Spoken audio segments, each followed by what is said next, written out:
Baik saudara sekalian, selamat pagi, shalom. Ada sukacita dalam hidup saudara? Bersukacita bisa beribadah bersama-sama di tempat ini maupun di dalam online saudara. Bersama-sama kita akan belajar firman Tuhan di dalam minggu Prapaskah yang ke-6. 1 minggu sebelum Paskah, merayakan kemenangan Tuhan Yesus yang menjadi kemenangan kita bersama sebagai umat Tuhan. Saudara, mari kita membaca firman Tuhan di dalam sebuah tema khotbah yang diberikan pada saya, yaitu lihat Rajamu sudah datang. Kita buka di dalam Yohanes pasal yang ke-12, ayat ke-12 sampai ayat yang ke-19. Yohanes pasal yang ke-12, ayat ke-12 sampai ke-19. Minggu ke-6 Prapaskah ini biasa disebut juga dengan Minggu Palem, dan firman Tuhan yang mendasarinya ada di dalam bacaan firman Tuhan kita pagi ini. Mari kita lihat bersama-sama firman Tuhan ini. Keesokan harinya ketika orang banyak yang datang merayakan pesta mendengar bahwa Yesus sedang di tengah jalan menuju Yerusalem, mereka mengambil daun-daun palem dan pergi menyongsong dia sambil berseru-seru, Hosana, diberkatilah dia yang datang dalam nama Tuhan, Raja Israel. Yesus menemukan seekor keledai muda, lalu ia naik ke atasnya, seperti ada tertulis, jangan takut, hai putri Sion, lihatlah Rajamu datang, duduk di atas seekor anak keledai. Mula-mula murid-murid Yesus tidak mengerti akan hal itu. Tetapi sesudah Yesus dimuliakan, teringatlah mereka bahwa nas itu mengenai dia dan bahwa mereka telah melakukannya juga untuk dia. Orang banyak yang bersama-sama dengan dia ketika ia memanggil Lazarus keluar dari kubur dan membangkitkannya dari antara orang mati, memberi kesaksian tentang dia. Sebab itu orang banyak itu pergi menyongsong dia karena mereka mendengar bahwa ia yang membuat mujizat itu. Maka kata orang-orang Farisi seorang kepada yang lain, kamu lihat sendiri bagaimana kamu sama sekali tidak berhasil. Lihatlah, seluruh dunia datang mengikuti dia. Demikian jauh pembacaan firman Tuhan. Berbahagia setiap kita yang membaca, merenungkan, dan melakukannya di dalam kehidupan kita. Saudara, saya akan memulai khotbah ini dengan memberikan sebuah berita yang cukup mengenaskan. Terjadi pada hari Minggu, tanggal 23 Januari tahun 2022. Ini terjadi di wilayah Pulau Gadung, saudara, di Jakarta Timur.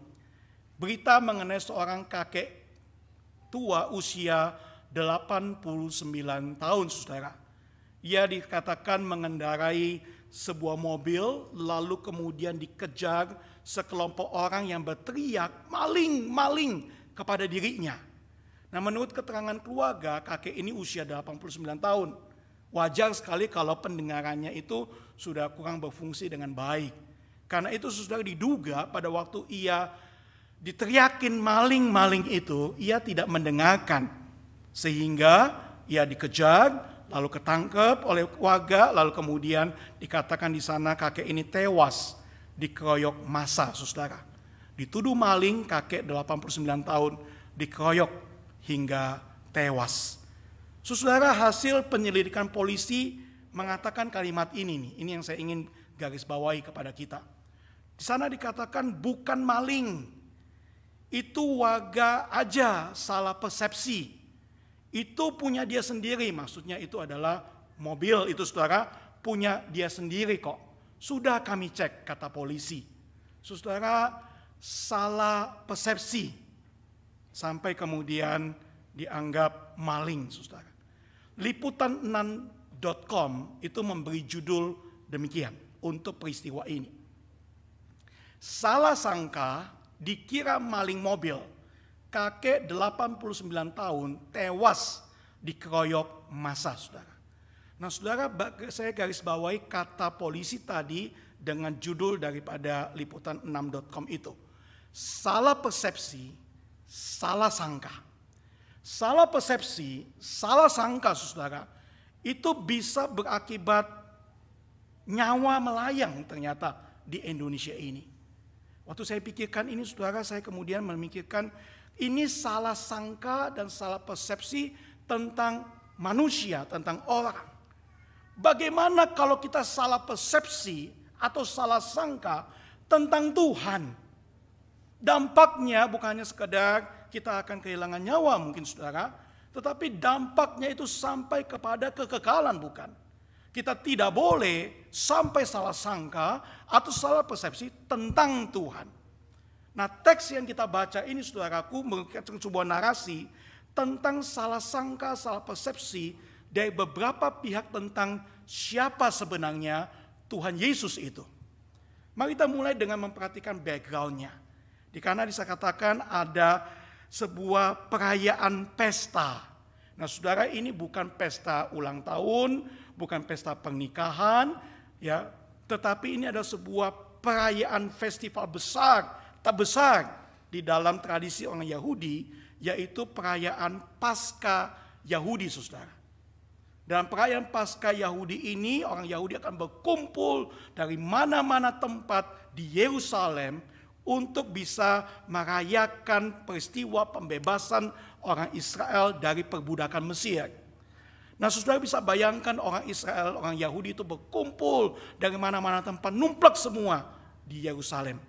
Saya bisa bayangkan mungkin itu yang disebut dengan perayaan 85 juta orang yang sedang diantisipasi akan mudik massal tahun ini, saudara. Setelah 2 tahun tidak bisa pulang kampung untuk lebaran. Saudara, 85 juta orang kumpul sama-sama, bergerak sama-sama. Saya bayangkan itu yang terjadi, bukan juta orang seperti itu banyaknya saudara. Tapi bayangkanlah bahwa orang Yahudi ini dari mana-mana tempat sekarang bersama-sama berada di Yerusalem untuk merayakan pesta besar, perayaan besar Paskah orang Israel ini.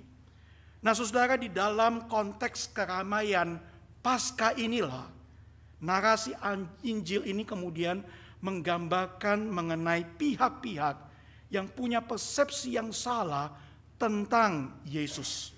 Pihak yang pertama, saudaraku, adalah orang banyak. Orang banyak ini mendengarkan kabar yang lagi viral waktu itu, yaitu kabar mengenai Lazarus yang sudah mati 4 hari, lalu kemudian dibangkitkan oleh Yesus karena mujizat yang Yesus lakukan. Nah, saudara bayangkan waktu itu memang tidak ada Instagram, bukan ada foto kamera yang kemudian klik-klik kemudian sebarkan, lalu kemudian Lazarus 4 hari mati bangkit karena Yesus. Tidak ada seperti itu, saudara. Tapi saudara bisa bayangkan bahwa dari mulut ke mulut peristiwa besar itu, yang luar biasa itu, sudah mati 4 hari karena perkataan Yesus bangkit. Dan saudara, di dalam berita yang besar ini, Yohanes pasal 11:45 berkata demikian.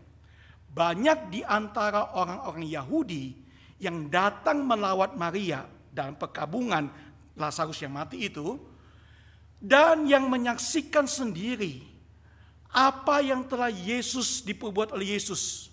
Jadi peristiwa Lazarus dibangkitkan itu bukan hanya disaksikan oleh keluarga besar daripada Maria dan Marta, saudara, tapi disaksikan oleh orang banyak, orang-orang Yahudi yang banyak itu, dan mereka menyaksikan sendiri dengan mata kepala sendiri bagaimana Lazarus bangkit. Dan kemudian firman Tuhan mengatakan menjadi percaya kepada Yesus mujizatnya, saudara.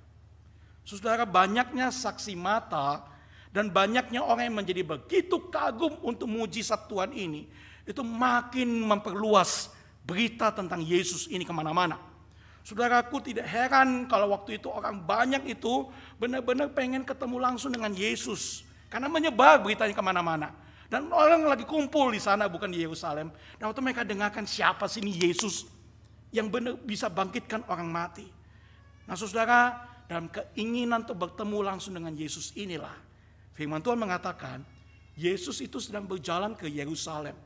Dan di tengah jalan orang banyak mendengarkan tentang Yesus dan berkumpul bersama-sama, menghamparkan pakaiannya di jalan, lalu kemudian mengambil daun palem, melambai-lambaikannya, dan kemudian juga taruh di jalan yang Yesus berjalan, dan kemudian naik keldai jalan di sana, saudara. Itu gambaran Minggu Palem yang biasa kita tahu dari sekolah minggu, bukan?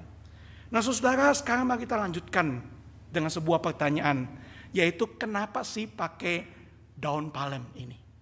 Kenapa orang banyak itu pakai daun palem pada waktu Yesus lewat dan kemudian lambaikan dan taruh di jalan? Kenapa, saudara? Nah, saudara, dalam Tuhan penjelasan paling sederhana adalah karena memang di situ banyak sekali pohon palem.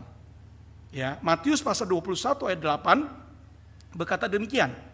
Ada pula yang memotong ranting-ranting dari pohon-pohon dan menyebarkannya di jalan. Jadi secara sederhana adalah banyak pohon palem di sana, dan ketika Yesus datang, kemudian mereka lihat, mereka ambil daunnya ini atau daunnya ini, lalu kemudian melambai-lambaikannya, menaruhnya di jalan. Sesederhana itu, saudara, karena banyak. Tapi saudaraku, bukan hanya sekedar karena banyak lalu ambil. Kalau kita mungkin di sini, kalau sekedar itu, saudara, kita mungkin ambil daun pisang gitu ya. Karena banyak daun pisang di sini, nggak ada palem kan. Daun pisang diambil, lalu kemudian dilambaikan, taruh di sana. Kalau sekedar karena banyak, tapi bukan sekedar karena banyak, saudara. Saudaraku, pakai daun palem bagi orang Yahudi, itu ada sebuah tradisi yang muncul dari perjanjian lama. Dalam perayaan Pondok Daun, saudara, sebuah perayaan besar yang juga dilakukan oleh orang Yahudi untuk memperingati dan merayakan kebaikan Tuhan, pemeliharaan Tuhan kepada mereka dalam perjalanan padang gurun menuju tanah Kanaan. Bagaimana dalam perjalanan padang gurun itu mereka mengalami banyak kesulitan, banyak pergumulan, tapi Tuhan memelihara mereka. Sehingga kemudian perayaan Pondok Daun menjadi sebuah perayaan di mana ketika mereka hasil panen sudah ada, mereka berkumpul bersama merayakan hasil panen tersebut dan sambil mengingat merayakan betapa Tuhan mencukupkan mereka, memelihara mereka. Daun palem itu melambangkan apa, saudara? Melambangkan Tuhan yang memelihara. Saya cukup dan karena itu saya bersyukur. Tapi saudaraku, perayaan Pondok Daun tidak sama waktunya dengan perayaan Paskah. Lalu kenapa waktu itu orang-orang yang melakukan perayaan Paskah ini juga melambaikan daun palem, saudara? Nah, saudaraku, ada sebuah perayaan lagi yang baru muncul belakangan bagi orang Yahudi. Ini terjadi kira-kira 170 tahun sebelum Yesus dan masa Yesus. 170 tahun sebelumnya, saudaraku, orang Yahudi itu kedatangan tamu tak diundang. Namanya Raja Antiochus Epiphanes. Bersama dengan pasukannya yang besar, mereka menyerang dan kemudian menguasai Yerusalem. Dan pada waktu mereka menguasai Yerusalem, raja yang lalim ini ada kemudian menajiskan bait suci. Dia mengorbankan darah dari binatang haram bagi orang Yahudi, lalu mendirikan patung Zeus di altar bait suci. Itu berita dan peristiwa yang sangat menyakitkan hati orang Yahudi. Lambang daripada kepercayaan mereka dan kesucian bait suci dinajiskan oleh raja ini. Itu membuat mereka sakit hati luar biasa dan kemudian mereka berontak, dipimpin oleh keluarga Makabe namanya, saudara. Ini pelajaran sejarah sedikit. Nah, dalam pimpinan keluarga Makabe ini, pemberontakan itu berlangsung 3 tahun. Cukup lama, saudara, 3 tahun. Dan dalam 3 tahun itu akhirnya orang Yahudi berhasil memenangkan pertempuran dan merebut kembali Yerusalem. Waktu merebut kembali Yerusalem digambarkan dalam surat 1 Makabe, bagaimana kemudian orang Yahudi itu masuk ke Yerusalem penuh sukacita. Lalu kemudian melambai-lambaikan pohon daun palem tadi. Kalau pohon palem dilambaikan gimana caranya ya? Daunnya, saudara, rantingnya ini. Dilambai-lambaikan, merayakan sukacita kemenangan, pembebasan dari penjajahan raja ini, saudara. Sebuah lambang keberhasilan, nasionalisme, kemenangan, bebas, merdeka dari penjajahan. Saudara, itulah yang kemudian menjadi konteks di dalam bagian ini. Waktu itu orang Yahudi bukankah pada zaman Yesus, bukankah sedang di dalam penjajahan kekaisaran Romawi? Ya, 170 tahun sudah lewat dari satu penjajah kepada penjajah berikutnya. Kali ini orang Israel ini, bangsa Yahudi, sedang dijajah oleh kekaisaran Romawi. Dan jelas sekali di situ, saudaraku, ada sebuah harapan besar dari orang banyak bahwa peristiwa Makabe itu akan terjadi lagi. Ada Mesias yang akan pimpin mereka. Ada pembebas bangsa yang akan memimpin mereka untuk bisa mengalahkan kekaisaran Romawi. Dan kemudian kalau melihat track record Yesus dengan segala mujizat yang sudah dilakukan oleh Yesus, saudara, kelihatannya mereka melihat bahwa Yesus ini jadi kandidat kuat. Bayangkan, bukan hanya berikan mujizat ini dan itu, bahkan orang mati sudah 4 hari. Dengan mata kepala sendiri kami lihat bagaimana orang itu bangkit. Kalau orang bisa bangkitkan orang mati, pasti bisa bebaskan kita dari penjajahan Romawi. Saudara, itulah yang saya pikir ada dalam bayangan daripada orang-orang banyak ini, dan euforia politik ini, saudara, membuat mereka kemudian mengutip kalimat di dalam Mazmur 118 ayat 25. Hosana. Atau dalam terjemahan kata Hosiana. Nah, saudara, Hosana atau Hosiana ini itu bukannya sekadar sebuah nyanyian pujian seperti kita katakan Hosana bagi Raja Daud, bukan, saudara. Nah, saudara, kata Hosana itu artinya adalah Tuhan selamatkan kami. Lord save us. Terjemahan lain mengatakan please Lord give salvation now. Ada sebuah doa di sana, ada sebuah seruan di sana, ada sebuah desakan kepada Tuhan di sana. Tuhan, lihat kami, selamatkan kami. Saudara lihat bagaimana kemudian waktu mereka lambaikan daun palem itu, mereka punya harapan besar. Waktu kemudian mereka katakan, Tuhan selamatkan kami. Mereka lanjutkan dengan nyanyian 118 itu ayat berikutnya.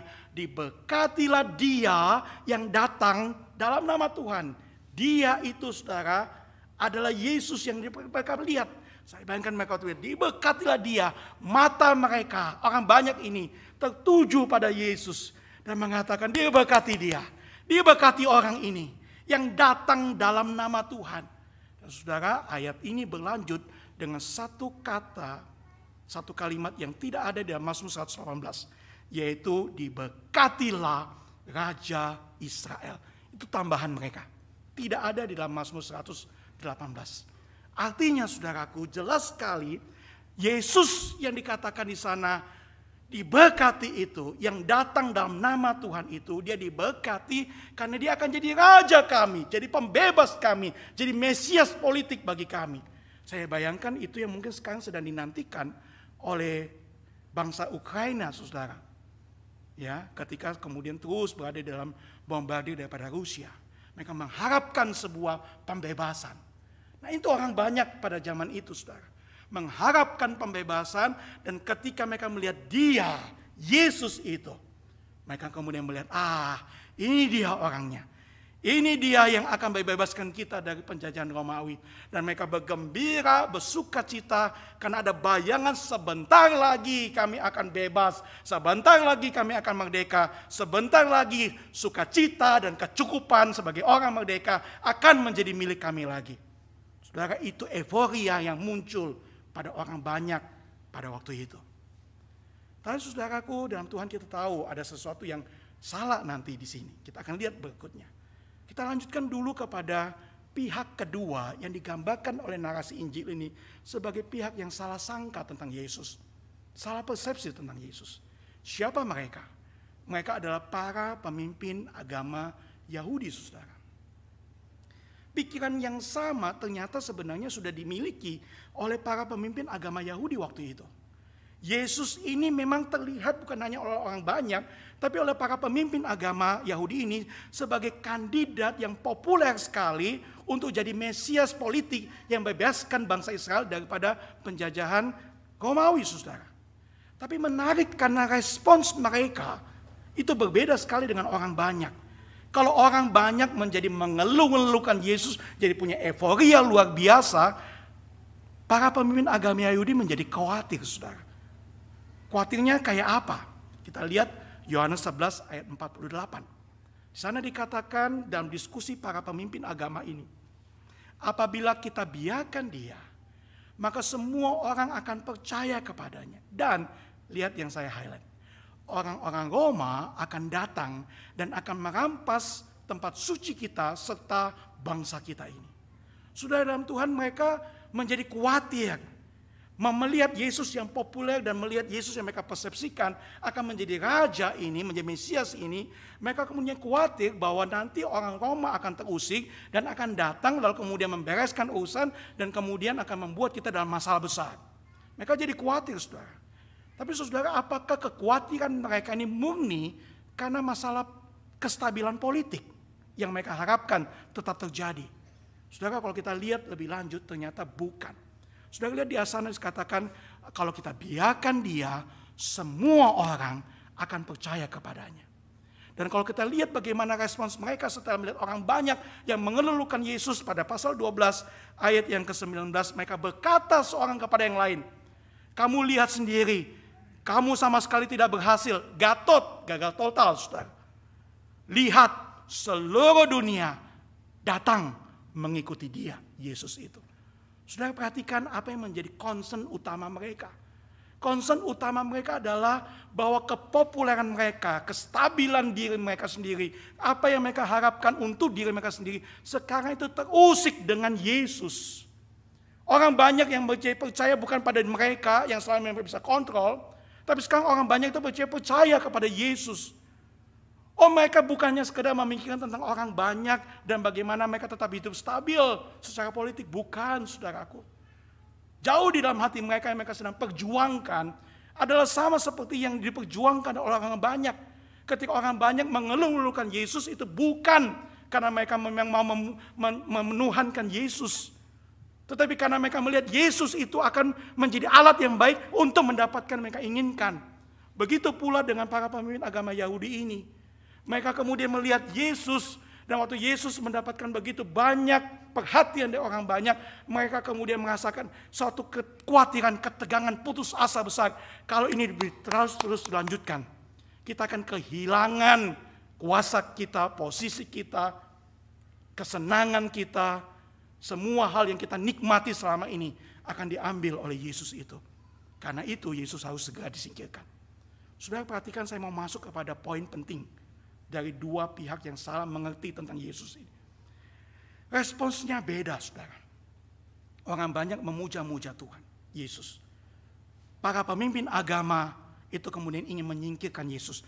Responsnya beda, tapi sebenarnya alasan mereka, persepsi mereka sama tentang siapa itu Yesus. Yesus adalah dipandang sebagai Mesias politik. Goalnya pun sama, saudara. Mereka sama-sama ingin hidup bebas, merdeka, penuh sukacita, kecukupan bagi diri mereka sendiri. Ini bukan tentang Yesus. Ini tentang diri mereka sendiri. Tentang keinginan mereka, kestabilan hidup mereka, kepuasan mereka, kemuliaan mereka, posisi mereka. Ini tentang diriku. Jadi Yesus itu jadi penting semata-mata karena Yesus itu entah bisa penuhi keinginan saya atau kemudian menghalangi jalan saya. Kalau Yesus bisa penuhi keinginan saya puja dia. Tapi kalau Yesus menghalangi jalan saya, maka saya singkirkan dia.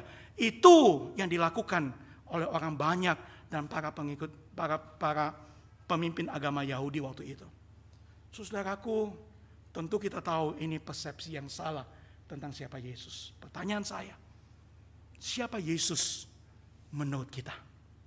Siapa Yesus menurut saya dan saudara? Apakah Yesus yang penuh segala keinginan kita, atau Yesus yang menghalang-halangi jalan-jalan hidup kita? Kalau Yesus memenuhi segala keinginan kita, kita akan menyembah dia, mengatakan dia Tuhan dan Raja, memuliakan dia, memuji-muji dia, bernyanyi bagi dia. Tapi kalau Yesus tidak memenuhi keinginan saya, kalau Yesus akan menghalangi agenda saya dan jalan hidup saya, keinginan saya, maka Yesus sebaiknya engkau tidak hadir dalam hidupku. Saya singkirkan Yesus, Yesus tidak lagi menjadi yang utama dalam hidupku. Kenapa? Karena agendaku berbeda dan agendaku lebih penting. Keinginanku, ambisiku lebih penting daripada Yesus. Saudara, siapa Yesus menurut kita? Kedua pemahaman ini, Yesus yang dipuji karena bisa memenuhi keinginanku, atau Yesus yang disingkirkan karena Yesus menghalang-halangi keinginanku, sama-sama persepsi yang salah tentang Yesus. Dan Yesus sadar akan hal ini. Mesias seperti itu bukan yang Yesus ingin tampilkan bagi dunia yang butuh kasih Tuhan ini. Yesus kemudian menggunakan satu cara yang unik sekali dan kreatif sekali saudara. Bahkan cara ini sebenarnya bahkan sudah dipersiapkan jauh sebelumnya, yaitu dalam perjanjian lama. Saudara, Yesus kemudian datang dengan keledai. Minggu Palem dikenal dengan dua hal. Satu pohon palem, daun palem, yang satunya keledai saudara. Nah saudara, Yohanes 12:14 bunyinya seperti ini. Yesus menemukan seekor keledai muda, lalu ia naik ke atasnya. Kalau kita baca sekilas ayat ini, seakan-akan itu Yesus itu nemu keledai. Gitu ya. Kebetulan nemu keledai, waktu lagi di kerumunan orang banyak, hosana bagi dia raja yang sudah datang, raja Israel itu. Dia kemudian celinguk, kemudian lihat keledai, lalu dia ambil, lalu kemudian naik gitu saudara. Kelihatannya seperti itu. Tapi kalau kita baca lebih teliti dan bandingkan dengan Injil sinoptik yang lain, kita akan temukan bahwa ini sebenarnya sudah dipersiapkan oleh Yesus. Dikatakan bahwa Yesus sebelum pergi ke Yerusalem berkata kepada kedua muridnya, pergi ke kampung itu, lalu kemudian waktu kamu pergi ke sana, kamu akan temukan keledai tertambat di sana. Lepaskan tambatan keledai itu, lalu kemudian bawa kepada saya untuk saya pakai. Lalu kalau kamu kemudian dicegat oleh pemilik keledai itu atau orang banyak yang ada di situ, nanyain ngapain lu ambil? Nah katakan bahwa Tuhan membutuhkannya, nanti akan dikembalikan.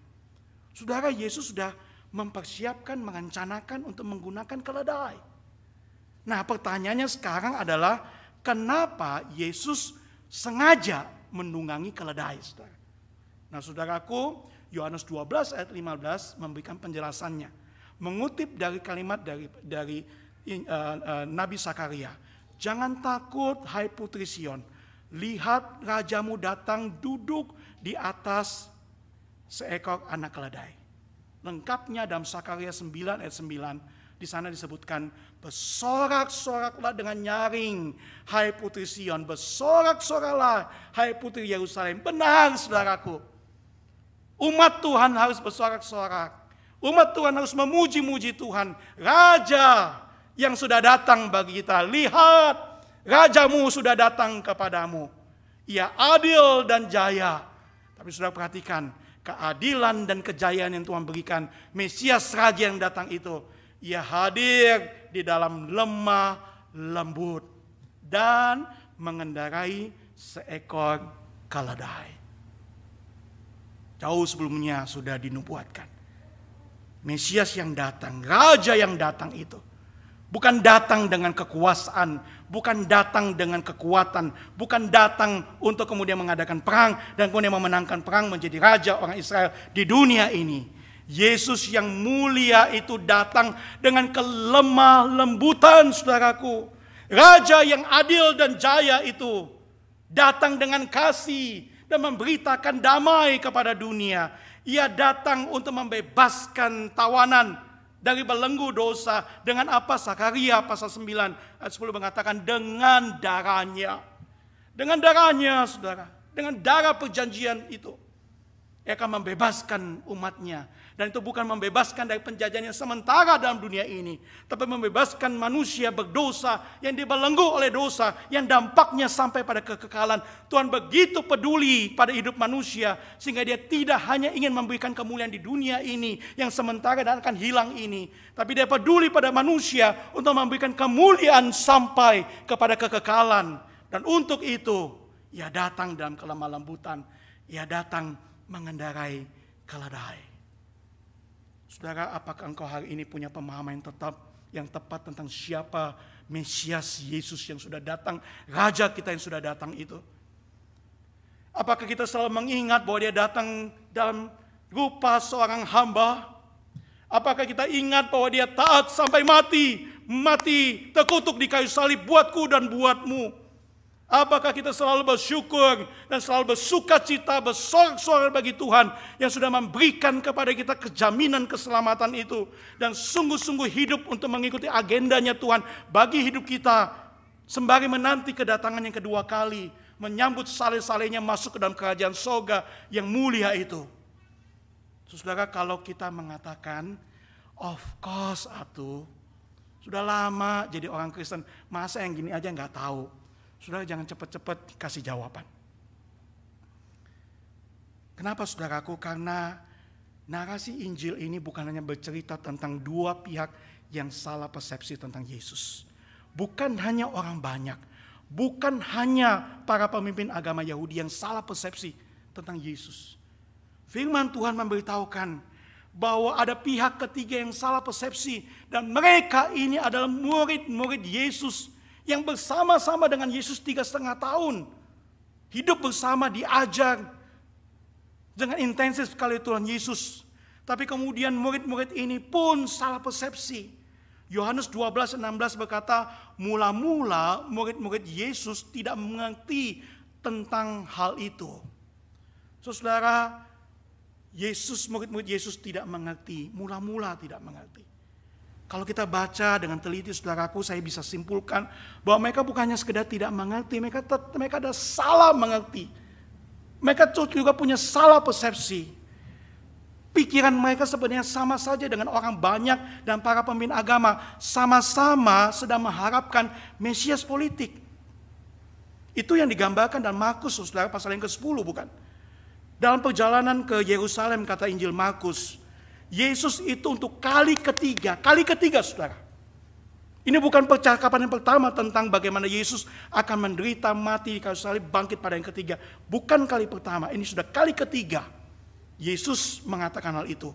Dan yang kali ketiga itu begitu lengkap, saudara, menjelaskan tentang apa yang akan dialami ketika ia ke Yerusalem. Tapi saudara, ayat-ayat berikutnya dalam Injil Markus pasal 10 itu menjelaskan pada kita, bukannya empati, bukannya mendukung Yesus, bukannya bersama-sama ingin bergumul dan menderita bagi Yesus. Saudara, apa yang terjadi? Firman Tuhan memberikan sebuah ironi besar.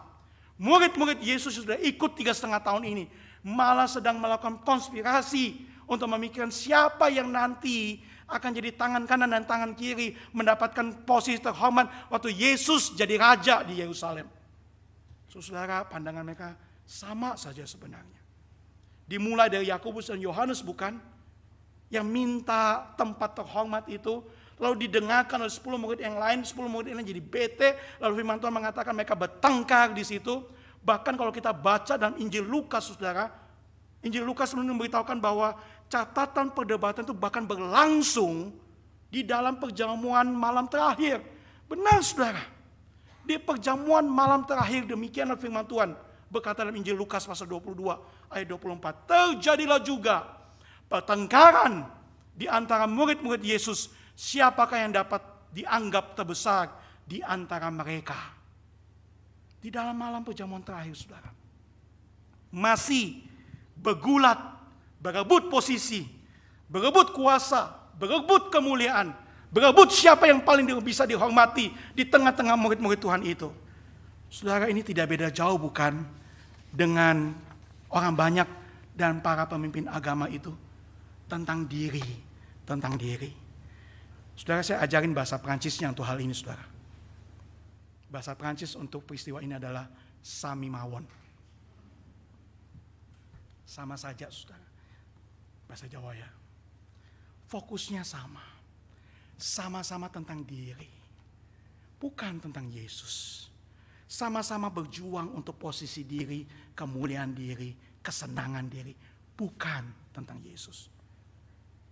Saudara, sekali lagi, siapa Yesus menurut kita? Bersyukur, saudara, ketidakmengertian murid-murid Yesus itu tidak berkepanjangan. Ayat itu berkata, mula-mula mereka tidak mengerti, tapi setelah Yesus dimuliakan, mereka jadi ngerti. Yesus dimuliakan itu bicara tentang apa sih? Bicara tentang Yesus yang mereka lihat dimuliakan di kayu salib ketika dia ditinggikan di sana, dan kemudian dia mengorbankan dirinya di sana, menggantikan dosa-dosa mereka. Mereka mulai melihat Yesus yang disalibkan, lalu mati sesuai dengan dikatakan oleh Yesus sendiri, lalu dikuburkan, dan kemudian pada hari ketiga dia bangkit, lalu dia menunjukkan diri kepada murid-muridnya, dan kemudian naik ke sorga, dan sesuai dengan janjinya menurunkan Roh Kudus kepada mereka. Semua peristiwa ini, saudara, membuat mereka kemudian tahu siapa itu Yesus. Ngerti sekarang siapa itu Yesus. Seperti yang Yesus sudah janjikan. Digenapi, ditepati Inilah Yesus, inilah Mesias yang berkorban bagi mereka, yang mati di kayu salib buat mereka, yang menang atas dosa bagi mereka, yang kemudian sudah memberikan kepada mereka sebuah mandat untuk mengabarkan Injil Tuhan, memberikan mereka kuasa melalui Roh Kudus yang mendampingi dan menyertai hidup mereka. Dan saudara, di dalam pemahaman yang baru ini, dengarkan, murid-murid yang mengerti tampil beda. Murid-murid yang mengerti hidupnya jadi berbeda. Mari kita lihat apa yang terjadi, saudara, dalam Kisah Rasul pasal yang keempat. Mahkamah agama yang sama, mahkamah agama yang sebelumnya, belum lama sebelumnya, saudara, mengadili Tuhan Yesus dan menyingkirkan Tuhan Yesus dengan cara dibunuh itu. Sekarang mahkamah agama yang sama sedang mengadili, menekan Petrus dan Yohanes. Petrus yang di dalam pengadilan pertama itu kabur dan menyangkali Yesus 3 kali itu, saudara. Sekarang Petrus ada di sana di mahkamah agama itu sendiri bersama dengan Yohanes, dan kedua orang ini dikenali sebagai orang biasa yang tidak terpelajar tetapi pengikut Yesus, dan kemudian mereka paksa untuk tidak bicara atas nama Tuhan. Dan jawaban mereka, saudara, dengarkan ini, jawaban yang seharusnya jawaban kita semuanya dan seruan kita semuanya, murid-murid Yesus yang sudah mengerti siapa itu Yesus. Mereka berkata, silakan kamu putuskan sendiri manakah yang benar di hadapan Allah, taat kepada kamu atau taat kepada Allah. Ayat 20, sebab tidak mungkin bagi kami untuk tidak berkata-kata tentang apa yang sudah kami lihat, apa yang sudah kami dengar. Kalau mau ditambahkan di dalam bagian ini, yang sudah kami mengerti. Yesus yang sudah kami lihat, Yesus yang sudah mengajarkan kami, Yesus yang sudah menunjukkan kepada kami tentang siapa dirinya, sekarang kami ngerti. Dan yang kami ngerti ini tentang siapa Yesus mengubah hidup kami. Silakan engkau putuskan. Keputusan kami tetap Tuhan dan hanya Tuhan, bukan siapapun, bahkan bukan tentang kami. Itu Petrus, Yohanes. Saudara, mereka pulang karena tidak berhasil ditekankan. Mereka pulang ke jemaat mula-mula, ke kumpulan murid-murid Yesus yang lain, bersama dengan orang-orang yang bersama dengan mereka. Kumpulan murid-murid ini, saudara, gereja Tuhan ini, waktu mendengarkan kisah tekanan dialami oleh Petrus dan Yohanes di mahkamah agama ini, dengarkan doa mereka, saudara. Doa daripada umat Tuhan yang sudah ngerti siapa itu Yesus. Doa daripada gereja Tuhan yang ngerti siapa Mesias, Raja yang sudah datang itu. Sekarang Tuhan, lihat bagaimana mereka mengancam kami. Dan berikan kepada kami bukan kelepasan. Berikan kepada kami hamba-hambamu ini keberanian untuk memberitakan firman-Mu. Alkitab mencatat, mereka semua penuh dengan Roh Kudus. Dan mereka semua memberitakan firman Allah dengan berani. Gereja Tuhan memohon pada Tuhan, beri kami keberanian untuk beritakan Injil Tuhan. Sebab ini bukan tentang kami lagi, tapi tentang Tuhan, Raja yang sudah datang bagi kami. Fokus hidup mereka berubah. Agenda mereka berubah. Mereka tidak lagi berjuang untuk diri mereka, posisi mereka, kemuliaan mereka. Mereka tidak pakai relasi dengan Yesus itu hanya untuk kepentingan diri sendiri. Tapi kemudian ketika mereka mengerti siapa itu Yesus, mereka kemudian hidupnya sekarang tentang Yesus dan hanya tentang Yesus. Bagaimana dengan kita hari ini sebagai murid-murid Tuhan? Sebagai gereja Tuhan? Apakah sebelum dan sesudah jadi anak Tuhan kita jadi beda, saudara? Saudara, kemarin malam saya tambahkan satu slide. Karena saya mengingat apa yang saya pernah lihat di salah satu tempat isinya buku-buku dari dosen-dosen Biola di fakultas saya, saudara, fakultas misi. Yang dosen-dosennya itu kemudian karya tulisnya ditaruh di sana. Dan saya tertarik dengan sebuah cover daripada dosen saya, namanya Profesor Douglas Hayward, seorang misionari di suku Dani, Papua selama 20 tahun 70-an sampai 80-an, saudara. Lalu dia membuat sebuah buku mereport tentang apa yang terjadi di suku Dani, dan yang memberikan impresi besar pada saya karena buku itu covernya ini, saudara. The Dhani of Irian Jaya, Before and After Conversion. Saudara, saya tanyakan kepada Profesor Douglas Hayward, apakah ini orang yang sama? Dibilang orang yang sama. Dan orang yang sama sebelum percaya pada Tuhan, sebelum kenal Tuhan. Dan orang yang sama setelah percaya pada Tuhan. Wajah yang beda, mata yang berbeda, dan hidup yang berbeda. Lalu kemudian dalam percakapan dengan Profesor Douglas Hayward, dia mengatakan, Michael, itu yang menyebabkan saya mau menjadi misionari. Itu yang menyebabkan saya datang ke suku Dhani untuk menjadi saksi bagaimana Kristus itu bisa mengubah hidup seseorang. Dan kalau Kristus benar-benar sudah masuk dalam hidup seseorang, Kristus menjadi Tuhan bagi hidup orang itu, dia akan alami perubahan. Hidupnya akan berubah, fokusnya akan berubah, gayanya dia dan impiannya dia akan berubah. Saudara, dan dikatakan, bukankah itu yang Yesus lakukan bagiku dan bagimu juga?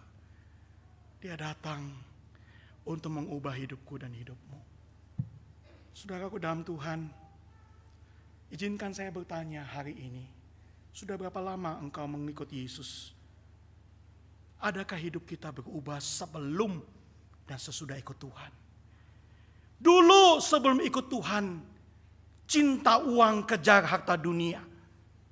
Apakah setelah ikut Tuhan, kita kemudian masih tetap cinta uang dan kejar harta dunia, tapi pakai, dibungkus dengan kalimat-kalimat rohani.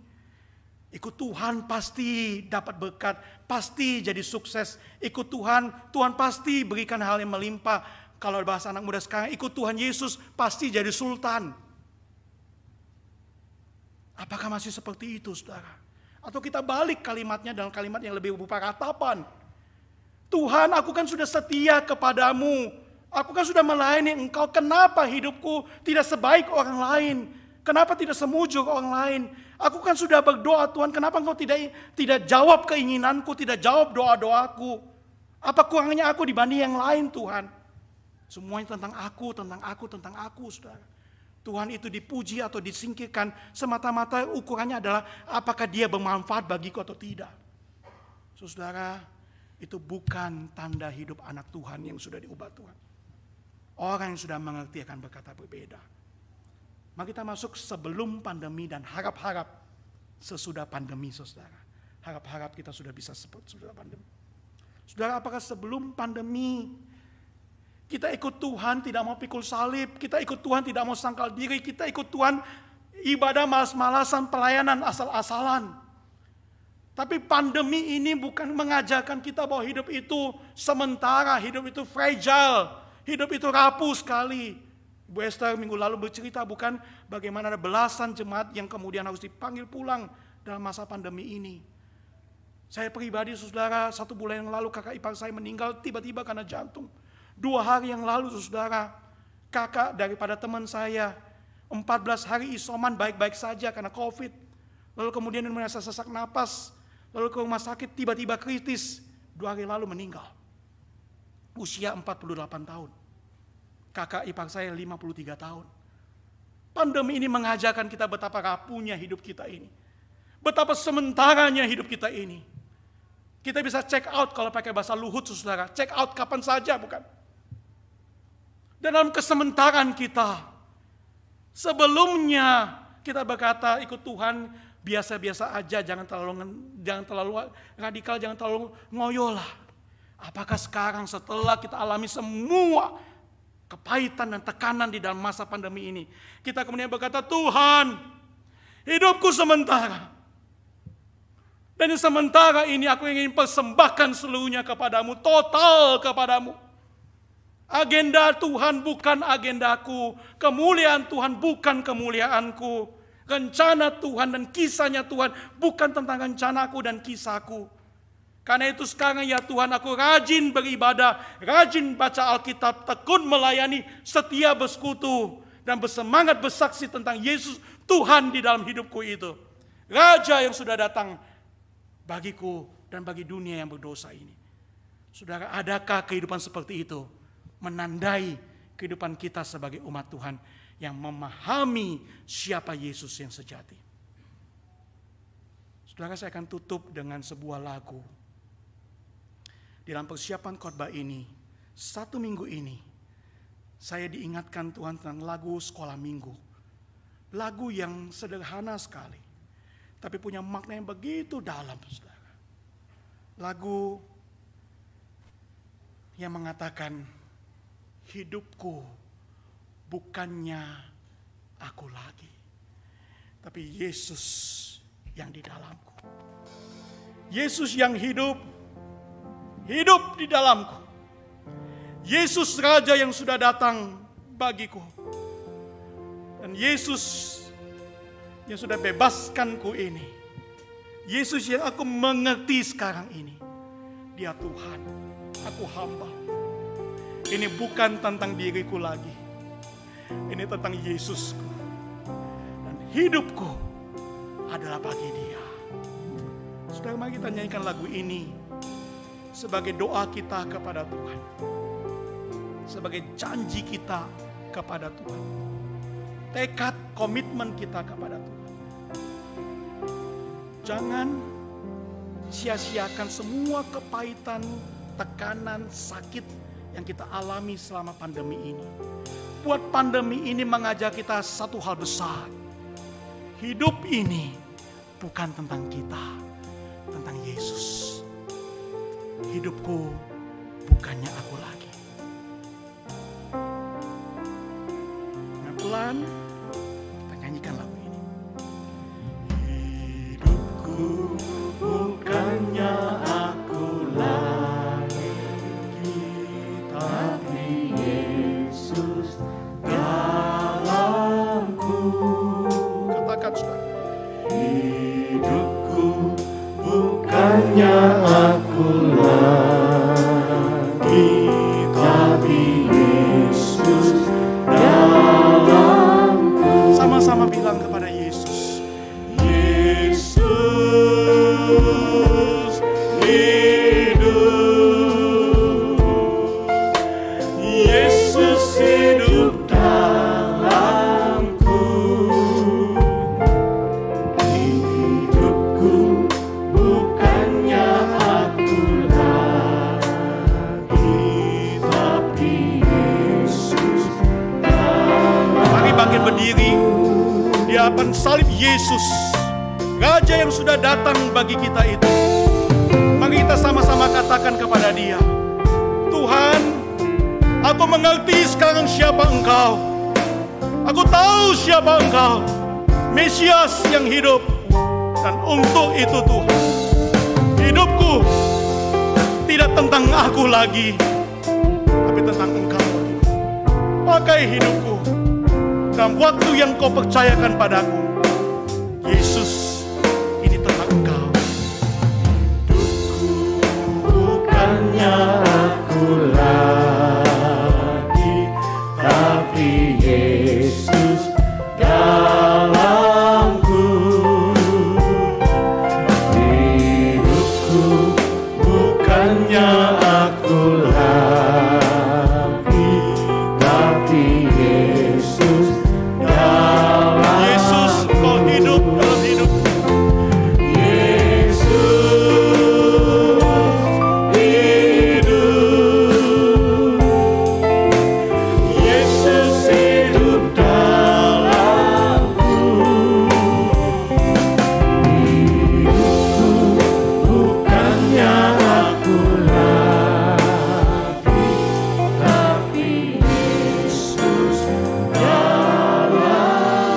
Sekali lagi dengan pelan, saudaraku. Hidupku bukannya aku lagi,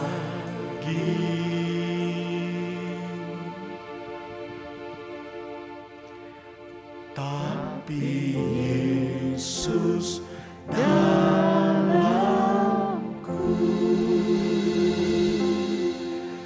Lihatlah Tuhan setiap suara dari hati murid-murid-Mu ini. ini bukan tentang kami lagi, tapi tentang Yesus yang hidup jadi Tuhan, jadi Raja dalam hidup kami. Tuhan, pakai kami jadi alat-Mu untuk kisah-Mu, agendamu, rencanamu, kemuliaan-Mu. Dengarkan doa anak-anak-Mu ini Tuhan. Dalam nama Tuhan Yesus kami sudah berdoa. Amin.